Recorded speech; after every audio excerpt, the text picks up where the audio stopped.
kasal. Ihatid mo kami sa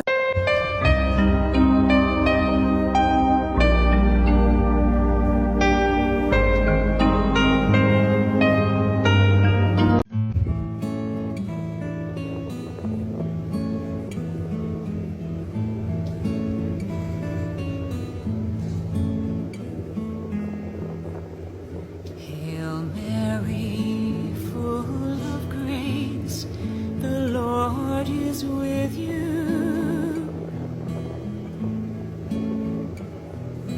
Blessed are you among women, and blessed is the fruit of your womb, Jesus.